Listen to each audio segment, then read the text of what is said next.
नमस्कार प्यारे विद्यार्थियों, पीएस हिंदी क्लासेज में आपका स्वागत है। और अब हम अपनी जो पीछे की क्लास थी उपसर्ग, उसी क्लास को आगे कंटिन्यू करेंगे। उपसर्ग में हम संस्कृत के उपसर्ग पढ़ रहे थे और संस्कृत के उपसर्ग के अंतर्गत जो अलग अलग 22 उपसर्ग है उनमें से हमने अधिकतर उपसर्ग को पढ़ लिया था। आगे के जो उपसर्ग है वो हम पढ़ेंगे।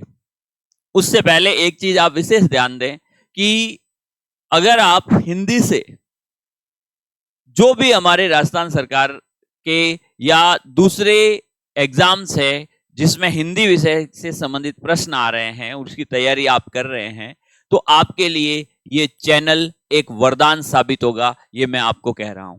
साथ ही साथ आप हमारे टेलीग्राम चैनल को जरूर ज्वाइन करें, क्योंकि हर जानकारी वहीं पे आपको उपलब्ध रहेगी।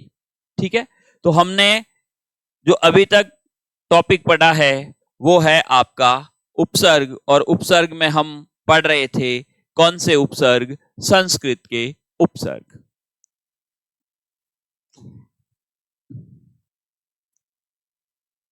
संस्कृत के उपसर्ग। उपसर्ग जो है कुल कितने प्रकार के हैं? तो आप ध्यान रखें, उपसर्ग कितने प्रकार के हैं? 3 प्रकार के हैं, ये ध्यान रख लेना। अगर आपसे कोई पूछ ले भाई उपसर्ग के कितने प्रकार है, तो आप कह सकते हो उपसर्ग जो है वो 3 प्रकार के होते हैं। कौन कौन से उपसर्ग होते हैं 3 प्रकार के? एक आपके संस्कृत के उपसर्ग है जिनको तत्सम उपसर्ग कहा जाता है, एक हिंदी के उपसर्ग है जिनको तद्भव उपसर्ग कहा जाता है, और एक विदेशी उपसर्ग है जिनको विदेशी उपसर्ग ही कहा जाता है। हम पढ़ रहे थे संस्कृत के 22 उपसर्गों को, इसमें महत्वपूर्ण उपसर्गों को हमने पढ़ लिया था, और अब आगे जो उपसर्ग है उन्हें हम देखेंगे। अगला जो महत्वपूर्ण संस्कृत का उपसर्ग है वो है परा। परा, ध्यान रखें, परा विपरीत के लिए भी आता है और परा जो है अधिक के लिए भी आता है। ये चीज ध्यान रखें, परा विपरीत के लिए भी आता है और अधिक के लिए भी आता है। परा यानी परा उपसर्ग, पराजय, पराभव, पराक्रम, परामर्श, परा उपसर्ग। ध्यान रखें, एक होता है पर उपसर्ग, एक होता है परा उपसर्ग। इन दोनों की तुलना से संबंधित प्रश्न पूछा जाता है, हमेशा ध्यान रख लेना, वेरी वेरी इंपॉर्टेंट। जैसे परामर्श में परा उपसर्ग है, पराकाष्ठा में परा है, पराविद्या होता है, परासर शब्द है, और फिर इसमें अप्रत्यय जुड़ के परासर शब्द बनता है, परावर्तन हो जाता है। इन सब में परा उपसर्ग लगा हुआ है। ठीक है, लेकिन ध्यान रहे पराधीन, पराधीन में परा उपसर्ग नहीं है। प्रश्न यहीं से आता है, ठीक है ना। जैसे आपको 4 विकल्प दे देंगे, निम्न में से किसमें परा उपसर्ग नहीं है? पराजय हो गया, पराभव हो गया, पराक्रम हो गया, पराधीन हो गया। तो हमेशा ध्यान रखें पराधीन में परा उपसर्ग नहीं है। क्यों नहीं है? ध्यान रखें, दीर्घ संधि के कारण इसमें परा बना है। यह है पर धन अधीन। पर का मतलब है अन्य या दूसरे, अधीन का मतलब है उसके अधीन में होना। पराधीन, इसमें दीर्घ संधि है और पर जुड़ा हुआ है। वो के वो स्थिति है परावलंबी में। ध्यान रखें, ये भी बनता है पर धन अवलंबी से, तो इसमें भी पर हो जाएगा। देखो दिखने में परा है लेकिन परा उपसर्ग नहीं है, यही प्रश्न यहां पे पूछा जाता है। इसी तरह परोपकार में पर है और पराया जो है इसी में भी पर है। ध्यान रखें, इन चारों में परा उपसर्ग नहीं है, स्पष्ट लिखा हुआ है, विशेष ध्यान रख लेना, यहां से प्रश्न बनता है। ठीक है, फिर देखिए परी। परी का मतलब क्या है? चारों ओर या पास, दोनों अर्थ में आता है। वैसे परी का मतलब चारों ओर होता है। ठीक है, जैसे परिवार, परिवार में परि उपसर्ग हो गया, परिधान परि उपसर्ग हो गया, परिक्रमा परि उपसर्ग हो गया, परिभ्रमण परि उपसर्ग हो गया, परिपूर्ण परि उपसर्ग हो गया, परिवर्तन परि उपसर्ग हो गया। ठीक है, परिहास, परिहास में भी कौन सा उपसर्ग है? परि उपसर्ग है। परिहार, परिहार में भी परि है। परिशिष्ट परि उपसर्ग, परितोष परि उपसर्ग, परिश्रम परि उपसर्ग, परिचर परि उपसर्ग, परीक्षा, यहां पे देखिए मात्रा दीर्घ हो गई, इसमें दीर्घ संधि है। परिधन इक्षा, संधि भी है उपसर्ग भी है। बाकी जितने भी पहले शब्द देखे इनमें सिर्फ उपसर्ग है, संधि नहीं है। जैसे परिवार है, संधि नहीं है, संयोग है। जैसे परिधान है, संधि नहीं है, संयोग है। जैसे परिक्रमा, जितने भी शब्द है, लेकिन परीक्षा में दीर्घ संधि भी है और परीक्षा में उपसर्ग भी प्रयुक्त हुआ है। ये चीज आपको ध्यान रखनी है। फिर देखिए पर्यावरण, वेरी वेरी इंपॉर्टेंट, ध्यान रखें, ये बनता है परिधन आवरण से। यण संधि भी है इसमें, पर्यावरण में यण संधि है, ध्यान रखें। देखो यह आ रहा है, यह से पहले कैसा वर्ण है? आधा वर्ण है। यह किसका बनता है? ई का। आधे वर्ण र में ई की मात्रा लगा के प्लस से पहले रखोगे तो परि हो जाएगा। और आवरण, आवरण में भी आ उपसर्ग है, यानी पर्यावरण में कितने उपसर्ग हो गए? पर्यावरण में उपसर्ग हो गए 2, ये ध्यान रखना है। फिर देखिए पर्यटन, परिधन अटन, परिधन अटन शब्द क्या बन जाएगा? पर्यटन बन जाएगा, ठीक है। फिर देखिए परिणाम, परिणाम, पर्यटन में भी यण संधि है, ध्यान रख लेना। परिणाम, परिधन नाम, कौन सी संधि है? व्यंजन संधि, न का ण में परिवर्तन, नियम याद रखें। फिर देखिए पर्यटन, पर्यंत, पर्यंत क्या हो जाएगा? परिधन अंत, यण संधि हो गई। पर्याप्त, परिधन आप्त, इसमें भी यण संधि हो गई। परिच्छेद, परिधन छेद, कौन सी संधि है? इसमें संधि हो जाएगी आपके व्यंजन। पर्यवसान, परिधन अव, 2 उपसर्ग है इसमें, ठीक है। फिर सान हो जाएगा, तो इसमें पर्यवसान में संधि कौन सी हो गई? यण संधि। उपसर्ग कितने हैं? 2 उपसर्ग हो जाएंगे। फिर देखिए पर्यवेक्षण, परिधन अवेक्षण, इसमें भी देखो 2 उपसर्ग है, एक परि भी है, एक अव भी है, 2 उपसर्ग है। संधि कौन सी है इसमें भी? इसमें भी आपके यण संधि है, ठीक है। ये चीज ध्यान है। देखो पर्यवेक्षण शब्द कैसे बनता है? ये पर्यवेक्षण कैसे होगा? ये बनेगा परिधन अवेक्षण, ये है, ठीक है। अवेक्षण में कौन सी संधि है? गुण संधि है, ये बनेगा अवधन ईक्षण, ये लीजिए। आ गई बात समझ में? तो एक उपसर्ग परि हो गया, एक उपसर्ग हो गया अव। फिर देखिए पर्यंक, पर्यंक, पलंग को कहते हैं पर्यंक, कौन सी संधि है? यण संधि, परिधन अंक हो जाएगा। परीक्षण, देखो मात्रा दीर्घ आ गई तो दीर्घ, जब दीर्घ मात्रा है तो संधि कौन सी है? दीर्घ है, परिधन ईक्षण हो जाएगा। परिष्कार, कौन सी संधि है? बताया था मैंने आपको, विशेष ध्यान रखना है। परिष्कार में व्यंजन संधि है। परिष्कार, परिष्कारक, परिष्करण, परिष्कृत, सभी में व्यंजन संधि। पर्यूषण, ध्यान रखें, परिधन उषण हो जाएगा, यहां पर भी यण संधि हो गई। फिर है पारितोषिक, देखो पारितोषिक कैसे बनता है? परितोष शब्द होता है, परितोष, और परितोष में जुड़ गया इक प्रत्यय, पारितोषिक बन गया। अब जैसे प्रश्न क्या आता है, पारितोषिक में मूल शब्द क्या है? तो ध्यान रखें तोष है। क्या है? तोष।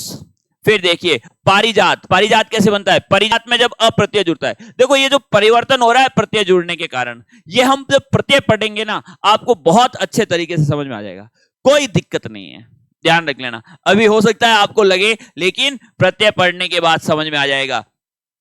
परिजात में अप्रत्यय जुड़ता है, पारिजात शब्द बनता है। फिर देखिए परिभाषा में एक जुड़ेगा, पारिभाषिक शब्द बन जाएगा। पारिवारिक कैसे बनेगा? परिवार में एक जुड़ जाएगा, देखो परिवार में परि उपसर्ग है, परिभाषा में परि उपसर्ग है, ठीक है। तो अब पारिभाषिक शब्द में मूल शब्द क्या हो गया? भाषा। पारिवारिक में मूल शब्द क्या हो गया? वार, ठीक है। परिश्रम धन एक में क्या हो जाएगा? पारिश्रमिक शब्द हो जाएगा, और पारिश्रमिक में मूल शब्द क्या हो गया? श्रम। और फिर है परिवेश, परिवेश में भी कौन सा उपसर्ग है? परि उपसर्ग है। आ गई बात समझ में? क्लियर है ये चीज? ठीक है। आपको जो पढ़ाया जा रहा है बिल्कुल सरल तरीके से जितना हो सकता है मैं प्रयास करके आपको पढ़ाने का प्रयास कर रहा हूं, ताकि जो टॉपिक आप पढ़ लें उसमें कहीं कोई दिक्कत नहीं आए। हो सकता है, मैं बार बार आपको कह रहा हूं कि जो वीडियो है वो लंबा हो सकता है, थोड़ा टाइम ज्यादा लग सकता है, लेकिन एक चीज दिमाग में रख लेना, हमें जो है हर चीज को अच्छे तरीके से सीखना है और उसका अभ्यास करना है। सिर्फ और सिर्फ मैं आपको बताना चाहता हूं और ये चीज मैं आपको स्पष्ट करना चाहता हूं कि सिर्फ हंगामा खड़ा करना हमारा मकसद नहीं है। मेरी कोशिश है सूरत बदलनी चाहिए, एक बदलाव मैं लाना चाहता हूं कि जितने भी हिंदी विषय को लेकर आपके कंफ्यूजन है, मैं इस चैनल के माध्यम से हर तरह से जो हिंदी है उसको कैसे आसान भाषा में अभ्यर्थियों तक पहुंचाएं, विद्यार्थियों तक पहुंचाएं, ताकि उन्हें किसी प्रकार की कोई दिक्कत नहीं रहे। धीरे धीरे इसको प्रयास को हम बहुत आगे बढ़ाएंगे। आप इस चैनल से जुड़े रहें और टेलीग्राम चैनल को जरूर ज्वाइन करें, ठीक है। फिर देखिए, वी उपसर्ग है, विशेष और भिन्न। वी का मतलब क्या होता है? विशेष भी होता है। वी का मतलब क्या होता है? भिन्न भी होता है। जैसे विजय, विजय में वी उपसर्ग लग गया। अब एक चीज और ध्यान रखना, देखो विशेष और भिन्न, कई बार मैंने पहले भी आपको बताया था, निम्न में से किसमें उपसर्ग अलग अर्थ दे रहा है। तो अब जैसे जय यानी जीतना होता है, वी उपसर्ग लग गया विजय, तो विजय का अर्थ भी एक प्रकार से विशेष जीत से अपन ले सकते हैं। तो यहां पे सामान्य अर्थ है। ज्ञान में वी लग गया, वी उपसर्ग लग गया, विज्ञान हो गया, यहां भी वही चीज है। लेकिन देश में वी लग गया, विदेश हो गया, ये यहां पे भिन्न हो गया, ठीक है। ये दोनों, यहां पर वी विशेष के अर्थ में आ रहा है, यहां भिन्न के अर्थ में आ रहा है, तो वी उपसर्ग हो गया। वियोग में कौन सा उपसर्ग है? वी उपसर्ग हो गया। विनाश में कौन सा उपसर्ग है? वी उपसर्ग हो गया। विपक्ष में वी उपसर्ग। अब देखो यहां भिन्न नहीं है, यहां विशेष ही है। नाश का मतलब क्या है? नष्ट होना। और विनाश का मतलब क्या है? नष्ट होना, बस। तो यहां पे भिन्न नहीं है। लेकिन योग का मतलब क्या है? जुड़ना। वियोग का मतलब क्या है? अलग होना। यहां पे देखो विलोम बना दिया इसने, इसका मतलब भिन्न हो गया। ये चीज पकड़नी है आपको। विपक्ष, विपक्ष में वी उपसर्ग है। विलय में वी उपसर्ग है। विहार में वी उपसर्ग है, ध्यान रहे। विधान, विधान में वी उपसर्ग है। विख्यात में वी उपसर्ग है। विकट में वी उपसर्ग है। विकराल में वी उपसर्ग है।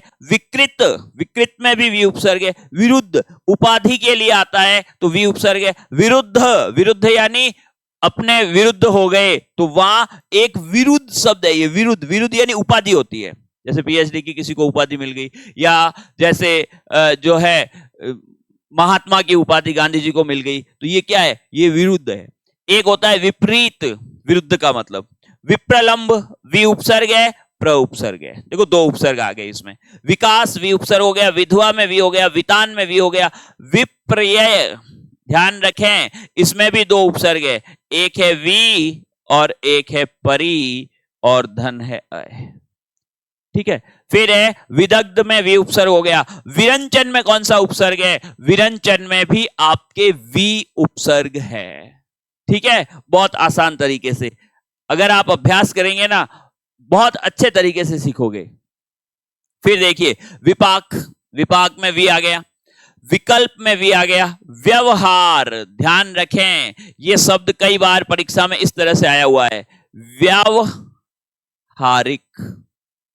व्यावहारिक शब्द में मूल शब्द क्या है? ठीक है, तो इसमें ध्यान रखें, व्यवहार जो शब्द होता है ना, व्यवहार, व्यवहार में इक प्रत्यय जब जुड़ता है तब शब्द बन जाता है व्यावहारिक, ठीक है। तो अब इक तो प्रत्यय हो गया, अब व्यवहार में उपसर्ग हटा दो तो ये है वी धन अवधन हार। मूल शब्द आप देख लो अब क्या आ गया, मूल शब्द आ गया इसमें हार। आ गई बात समझ में? तो व्यवहार में एक वी उपसर्ग भी है, अ उपसर्ग भी है। कितने उपसर्ग हो गए?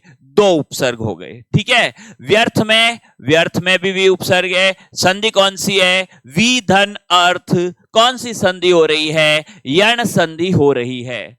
व्यसन, वी धन असन। कौन सी संधि है? ध्यान रखें यहां भी यण संधि है। व्यू में क्या हो जाएगा? वी धन ऊह। अच्छी तरह समझ लेना, वी धन ऊह, यहां भी यण संधि है, उपसर्ग हो गया वी। व्यंजन, व्यंजन, यहां पे देखो अनुस्वार कहां लगेगा? अनुस्वार य के ऊपर लगेगा, ये लीजिए, ये ले।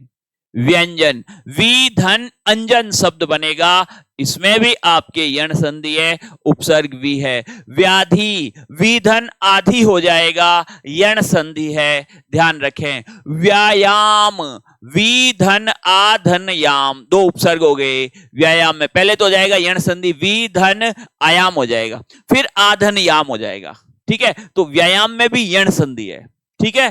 फिर देखिए विश्लेषण, वी धन श्लेषण हो जाएगा, वी धन श्लेषण। विक्षक, वी धन ईक्षक शब्द हो जाएगा, वी धन ईक्षक क्या बन जाएगा, विक्षक। विक्षा, वी धन ईक्षा हो जाएगा। देखो विक्षक में भी दीर्घ संधि है, विक्षा में भी दीर्घ संधि है, ठीक है। ई प्लस ई बन रहा है। फिर देखिए व्यभिचार, वी धन अभिचार हो जाएगा और अभिधन चार हो जाएगा। ध्यान रहे इसमें दो उपसर्ग हो गए, एक वी एक अभी, ये देख लो यहां लिख भी दिया, वी और अभी। व्यवसाय, वी धन अव, दो उपसर्ग हो गए, वी धन अवसाय हो गया, फिर अ उपसर्ग और जुड़ गया, अवधन साय हो गया। तो इसमें भी कितने उपसर्ग हो गए, दो उपसर्ग हो गए, ठीक है। फिर देखिए वैकल्पिक शब्द कैसे बनता है, हम पहले ही पढ़ चुके हैं। विकल्प में वी है, एक प्रत्यय लग गया तो वैकल्पिक। अब आपको कहते हैं वैकल्पिक में कौन सा उपसर्ग है, उपसर्ग तो इसमें भी वी है, बस यही चीज है, क्योंकि ऐ की मात्रा आ रही है पहले, कंफ्यूज करते हैं ये,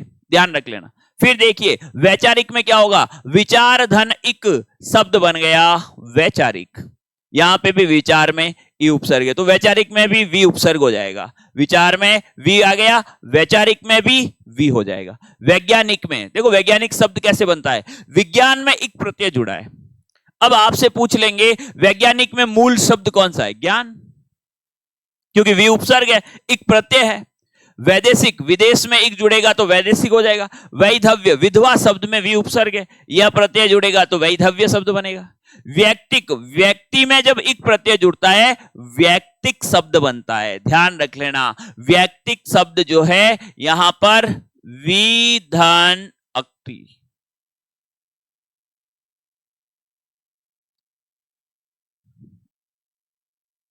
इसको देखेंगे एक बार, क्या व्यक्ति मूल शब्द है या वास्तव, भाई है तब तो यण संधि का हमें दिख रहा है, लेकिन एक बार इसको देख लेंगे, अपन बताएंगे इसके बारे में।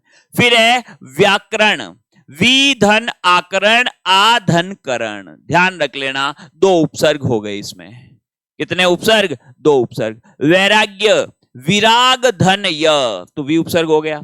वैवाहिक, विवाह धन इक, वैवाहिक शब्द है, वी उपसर्ग है। वैशेषिक, विशेष धन इक हो जाएगा, ये लीजिए। आ गई बात समझ में, कौन सा उपसर्ग पड़ा, वी। बहुत ही ज्यादा इसमें शब्द आपने देखे हैं, विशेष है ये क्योंकि है ये वी है, ठीक है। फिर देखिए सु उपसर्ग, सु मतलब क्या होता है, सु मतलब होता है या तो अच्छा या सरल। सु का मतलब क्या है, या तो अच्छा या सरल। मात्रा कैसी है, लघु, पहले ही बता दिया गया है। उपसर्ग में हमेशा लघु मात्रा आएगी, ठीक है। देखिए सुगंध, सुगंध, जैसे सुबोध, ध्यान रखें, सुगंध सु उपसर्ग हो गया, सुबोध सु उपसर्ग हो गया, सुयस सु उपसर्ग हो गया, सुगति सु उपसर्ग हो गया, ठीक है, कोई संधि नहीं है। सुमन सु उपसर्ग हो गया, सुलभ सु उपसर्ग, सुशील सु उपसर्ग, सु अवसर दो उपसर्ग हो गए, सु और अव, ठीक है, सु अव और सर। स्वागत, सु आ और गत, स्वागत में भी दो उपसर्ग है, एक सु एक आ। संधि कौन सी है स्वागत में, स्वागत में यण संधि है, अच्छी तरह याद रख लेना। सूक्ति, वेरी वेरी इंपॉर्टेंट, सुधन उक्ति, संधि कौन सी है, दीर्घ संधि। सुदिन, सुदिन में सु उपसर्ग हो गया। सुजन, सुजन में भी कौन सा उपसर्ग है, सु उपसर्ग है। स्वल्प, देखिए सुदन अल्प, सुदन अल्प शब्द क्या बन जाएगा, स्वल्प हो गया। स्वच्छ, स्वच्छ में भी सु उपसर्ग है, सुधन अच्छ हो जाएगा, और सुधन अच्छा भी हो सकता है, दोनों विकल्प में आए तो अच्छा को प्राथमिकता देनी है। सुपरिचित, इसमें भी दो उपसर्ग हो गए, एक हो गया सु, एक हो गया परि, और फिर आ जाएगा चित। तो सुपरिचित में आपके दो उपसर्ग हैं। सुनिश्चय, एक सु एक निस और चय, सुनिश्चय दो उपसर्ग इसमें भी हो गए, एक सु हो गया एक निस हो गया, आ गई बात समझ में? फिर देखिए सुविख्यात, सुधन विधन ख्यात, इसमें भी दो उपसर्ग है, एक सु है और एक वी है। सुविधा, सुधन विधन धा, ध्यान रखें विधा, विधा में भी वी उपसर्ग है, तो सुविधा, तो यहां पर दो उपसर्ग हो गए। स्वयं, सुधन अयम हो जाता है। स्वस्ति, सुधन अस्ति होता है, सुधन अस्ति। सुसुप्त कौन सी संधि है, याद आ रहा होगा आपको, स का स में बदलना, व्यंजन संधि। सुष्ठु, सुधन स्थु, व्यंजन संधि। सौमित्र कैसे बनता है, सुधन मित्र, सुमित्र में अ लगेगा तो सौमित्र। सौभाग्य कैसे है, सुभाग, सुधन भाग धन य प्रत्यय जुड़ेगा। सौजन्य, सुधन जन धन य, और सुशिक्षित, आप क्या बन रहे हो, सुशिक्षित, अच्छी तरह से शिक्षा प्राप्त किया हुआ वो कहलाता है सुशिक्षित। आप लोग क्या है, सुशिक्षित है ना, बिल्कुल। आगे देखिए नेक्स्ट जो उपसर्ग है वो है सम। सम का मतलब क्या है, सम का मतलब है अच्छी तरह, सम का मतलब है पूर्ण शुद्ध। इसमें एक चीज ध्यान रखनी है, जिसमें भी सम उपसर्ग लगता है वहां पर व्यंजन संधि होती है, दिमाग में फीड कर लेना बात। और म अधिकतर में अनुस्वार में बदलता है, ठीक है। और अगर पीछे स्वर है तो वो म में मिलके उसको पूरा कर देगा, फिर वो अनुस्वार में नहीं बदलेगा। देखिए संकल्प, अब आपको कहते हैं संकल्प में कौन सी संधि है, सिंपल है, सम धन कल्प, संधि है व्यंजन। संगठन, सम धन गठन, व्यंजन संधि। संचय, सम धन चय। संचार, सम धन चार, व्यंजन संधि। संतोष में सम धन तोष, संलग्न में सम धन लग्न, संयोग में सम धन योग। देखो सब में कौन सी संधि है, व्यंजन संधि। संहार, सम धन हार। संशय, सम धन सय, ध्यान रखें। संरक्षा, सम धन रक्षा। समग्र, सम धन अग्र। अब इसमें देखिए सम है, म आधा है, यहां पे देखो अ आ रहा है, तो ये अ इसमें जुड़ के म को पूरा कर देगा, शब्द बन गया समग्र। इसी तरह समधिक में देखिए सम आ रहा है, म आधा है, पीछे क्या जुड़ रहा है, अधिक जुड़ रहा है, तो ये सम में अधिक जुड़ करके समधिक म को पूरा कर देगा। ये जितने भी शब्द है, सम धन आख्या, समाख्या होता है, ठीक है। फिर देखिए सम धन आधन गम, समागम, समागम में दो उपसर्ग हो गए, एक सम हो गया, एक आ हो गया, ठीक है। समाचार, सम धन आधन चार, समाचार में भी कितने उपसर्ग है, दो उपसर्ग है, ये चीज ध्यान रख लेना। समाज, सम धन आज। समादर, सम धन आधन दर, सम धन आधन दर, शब्द क्या बन जाएगा, समादर हो जाएगा। समाधान, सम धन आधन धान। समापन, सम धन आधन पन। समायोजन, सम धन आधन योजन। आ गई बात समझ में? सभी में अगर संधि पूछ ले तो व्यंजन है, और समायोजन में कितने उपसर्ग हो गए, दो उपसर्ग हो गए। समापन में कितने उपसर्ग हो गए, दो उपसर्ग हो गए। बस ये चीज भी तो ध्यान रखनी पड़ेगी, है ना। चलिए आ गया समझ में? आएगा धीरे धीरे, सब समझ में आएगा आपके, है ना। जब आप पढ़ोगे ना तो हर चीज आपके समझ में आएगी, हर चीज आपके पकड़ में रहेगी, कोई दिक्कत नहीं होगी। सम के और भी उदाहरण हैं। समारंभ, सम धन आरंभ, आधन रंभ। समारंभ में कितने उपसर्ग हो गए, दो उपसर्ग, ठीक है। फिर देखिए समारोह, सम धन आधन रोह। समारोह में कितने उपसर्ग हो गए, दो उपसर्ग। फिर देखिए समुच्चय, ठीक है, सम धन उत धन चय। कितने उपसर्ग हो गए समुच्चय में, दो उपसर्ग। समृद्ध, सम धन रिद्ध हो जाएगा, ध्यान रहे। समाविष्ट, सम धन आधन विष्ट। कितने उपसर्ग हो गए, दो उपसर्ग, ध्यान रखें, ठीक है। समास, सम धन आस, समास। संकर शब्द, सम धन कर। संक्षेपण, सम धन क्षेपण, ठीक है। संन्यास, सम धन निधनास। देखो संन्यास में दो उपसर्ग है, और हमेशा ध्यान रखें संन्यास शब्द में या तो आप कैसे लिखोगे, दोनों न आधे लिख सकते हो, ये सही है, या आप क्या करोगे, एक को अनुस्वार बना दो और एक न को आधा लिख सकते हो, ये भी सही है, ठीक है। ये चीज ध्यान रखें। संन्यास में कितने उपसर्ग हो गए, दो उपसर्ग, एक सम हो गया, एक नी हो गया। फिर देखिए सन्निवेश, सम धन नी धन वेश, ये लीजिए सम धन नी धन वेश, इसमें भी दो उपसर्ग है सन्निवेश में। ठीक है, संधि कौन सी है? संधि एक ही है, आपके व्यंजन संधि। सामाजिक, सामाजिक का कैसे होगा? सम धन आज धन इक। ठीक है, समाज, समाज में इक प्रत्यय जुड़ता है, तो समाज में इक जुड़ेगा तो सामाजिक शब्द हो जाएगा। ध्यान रखें, सामाजिक में मूल शब्द क्या होगा? आज। ठीक है, फिर है संविधानिक, सम धन वी धन धान धन इक। संविधानिक शब्द में धान शब्द है मूल, दो उपसर्ग हो गए, एक सम एक वी। सांसारिक में सम धन सार धन एक, मूल शब्द है सार, सम उपसर्ग है, इक प्रत्यय है। सामूहिक में सम धन ऊह धन इक, ध्यान रखें सामूहिक, सम धन ऊह धन इक, सम हो गया उपसर्ग, ऊह हो गया मूल शब्द, इक हो गया प्रत्यय। सामुदायिक में सम धन उदाय, उदाय का संधि विच्छेद उत धन आय, तो सामुदायिक में एक तो सम हो जाएगा और एक हो जाएगा आपके उत, और इक प्रत्यय इसमें, समुदाय में इक जुड़ता है तो सामुदायिक शब्द बनता है। यह है आपका सम उपसर्ग। ठीक है, चलिए नेक्स्ट कौन सा है? अपि।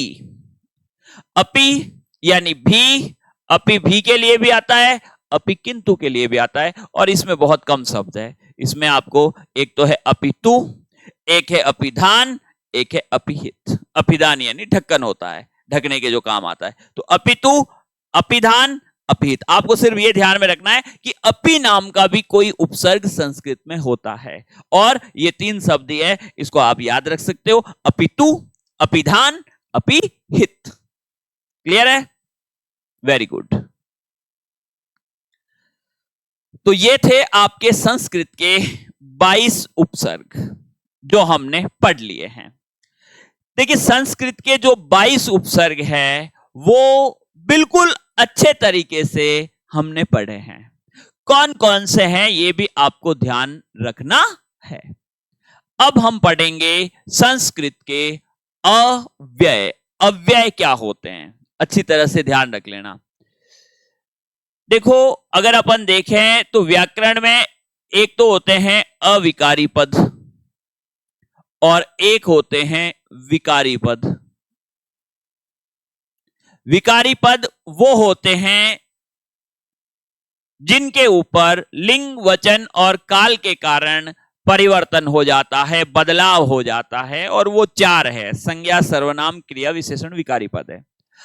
अविकारी पद वो होते हैं जिन पर लिंग वचन का कोई भी प्रभाव नहीं पड़ता, और ये अविकारी ही शब्द ही क्या कहलाते हैं, अव्यय कहलाते हैं। और अव्यय कुछ संस्कृत में ऐसे हैं जो उपसर्ग की तरह प्रयुक्त होते हैं। देखो 22 उपसर्ग अपन ने अलग पढ़ लिया, अब उपसर्ग की तरह प्रयुक्त होने का मतलब है ये भी उपसर्ग ही है, ये ध्यान रख लेना, यानी अ उपसर्ग है।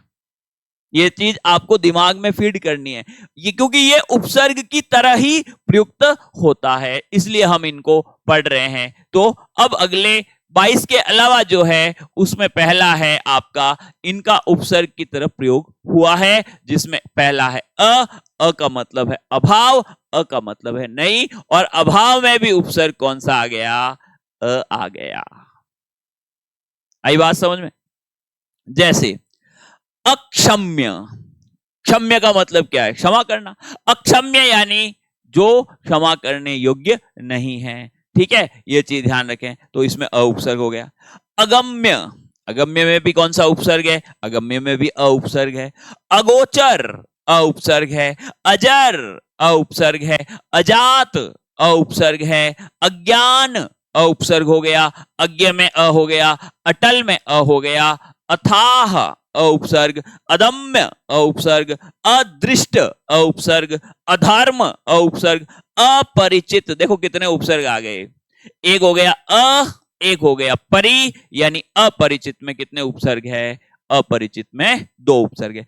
अप्रत्याशित, अप्रति, आशा और इत, वेरी वेरी इंपॉर्टेंट शब्द है, ध्यान रखना।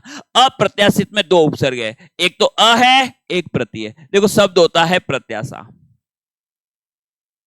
ठीक है, यहां पे ध्यान रख लेना। अब इसमें जब इत जुड़ता है तो प्रत्याशित हो जाता है, इत प्रत्यय है, ठीक है।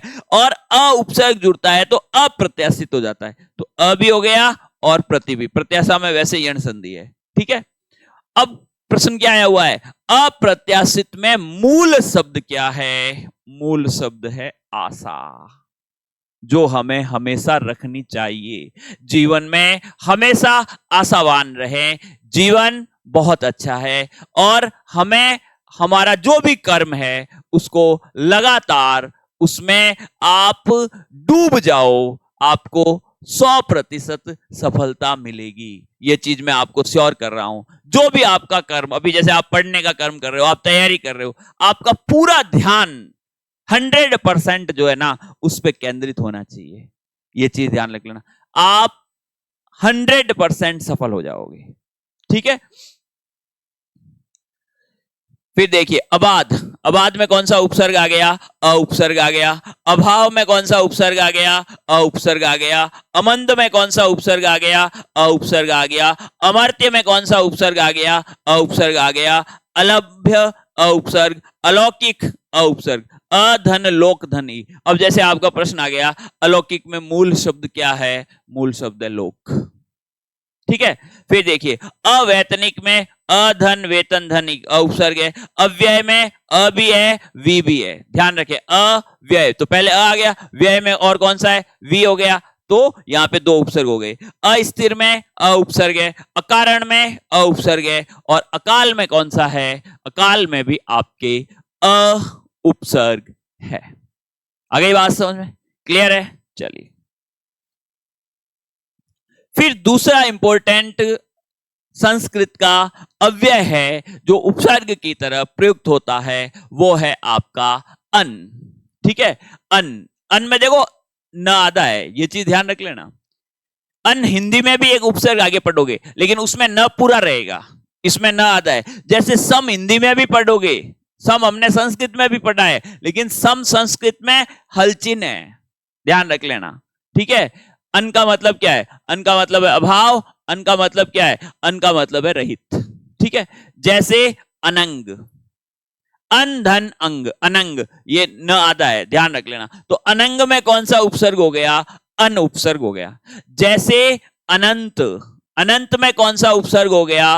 अन उपसर्ग हो गया। जैसे अंधिकार, ध्यान रहे, अन धन अधिकार, और अधिकार में अधि उपसर्ग भी तो है, तो अंधिकार में कितने उपसर्ग हो गए? 2 उपसर्ग हो गए, ठीक है। फिर देखिए अनन्य, अन धन अन्य हो गया, ठीक है, इसको कहते हैं अनन्य। अन धन अन्य। अनपेक्षित, अन धन अप धन इक्षित, 2 उपसर्ग हो गए, ठीक है। पहले होगा अन धन,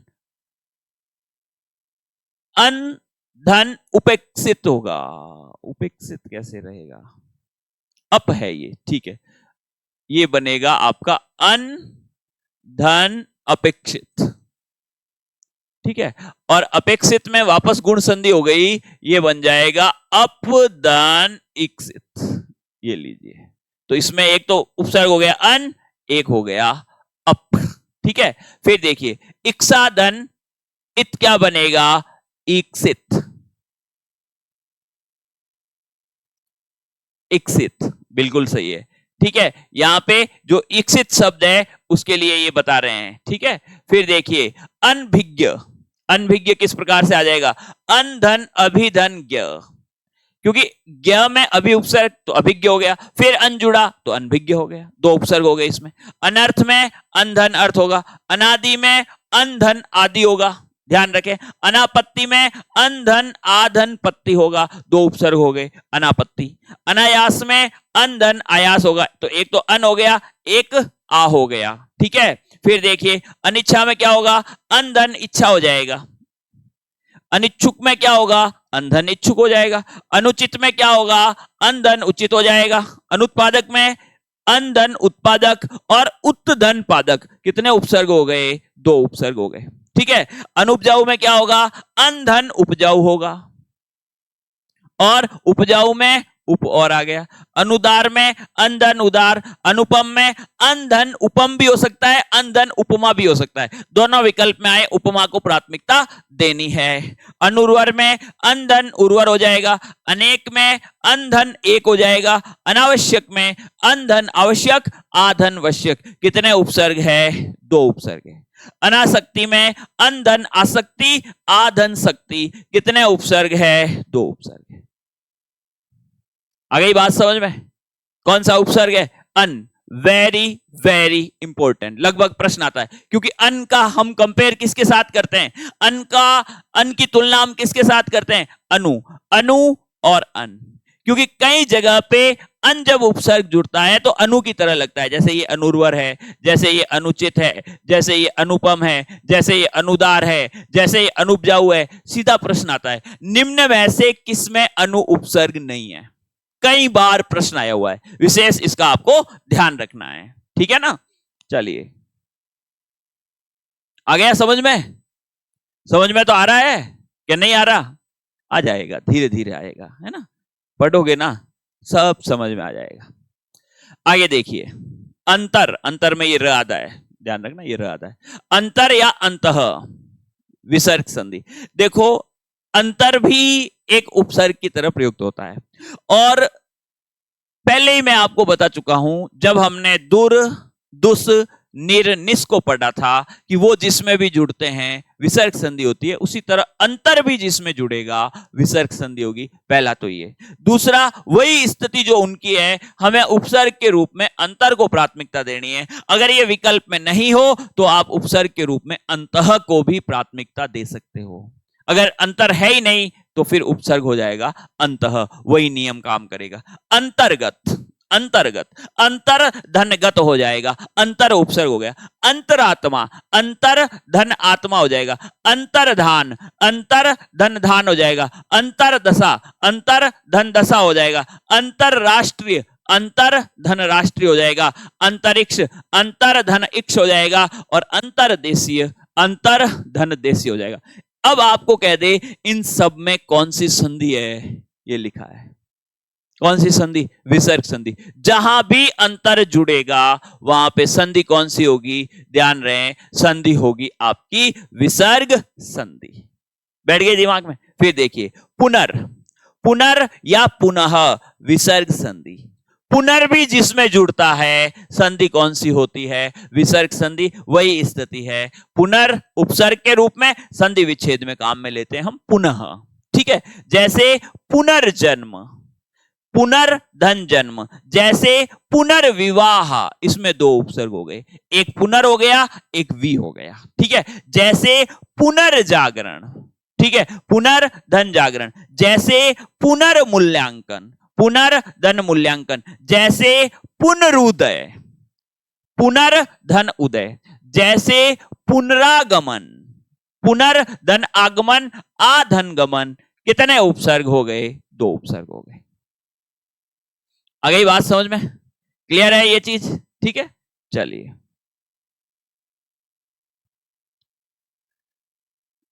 फिर है प्रादुर। ध्यान रखें, प्रादुर भी जहां जुड़ता है वहां पर विसर्ग संधि होती है, और इसमें एक तो शब्द है प्रादुर्भाव, एक शब्द है प्रादुर्भूत, बस, ठीक है? तो प्रादुर्भूत में कौन सी संधि है? विसर्ग संधि। उपसर्ग कौन सा है? प्रादुर।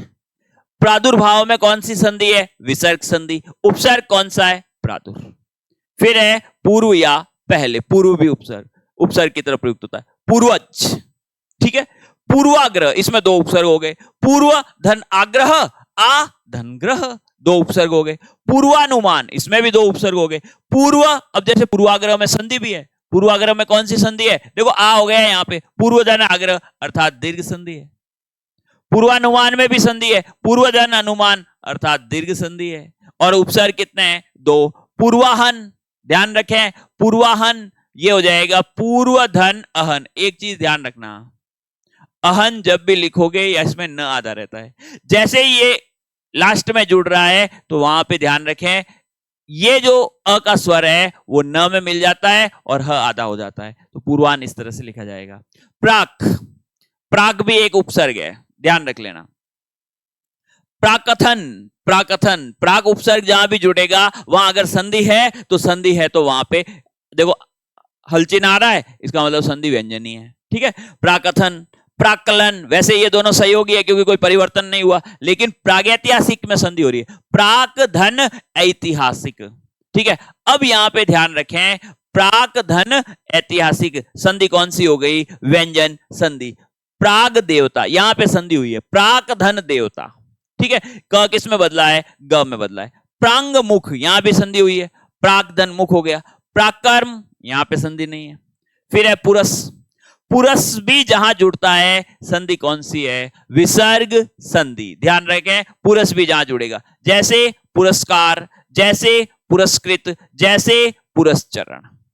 फिर बहिर होता है, बहिर भी जहां जुड़ता है वहां पे कौन सी संधि है? विसर्ग संधि। बहिरागत, बहिर्धनागत, आदनगत, कितने उपसर्ग है? 2। बहिर्जात, बहिरंग, बहिर्गमन, बहिर्भाव।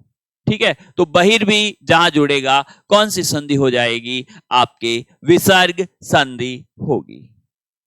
ठीक है, फिर देखिए बहिस, एक उपसर्ग होता है बहिस, बहिस भी जहां जुड़ेगा विसर्ग संधि। बहिष्कार, बहिष्कृत। अब आपको कहते हैं बहिष्कृत का संधि विच्छेद कीजिए, तो आप ऐसे करोगे, बहिह दनकृत।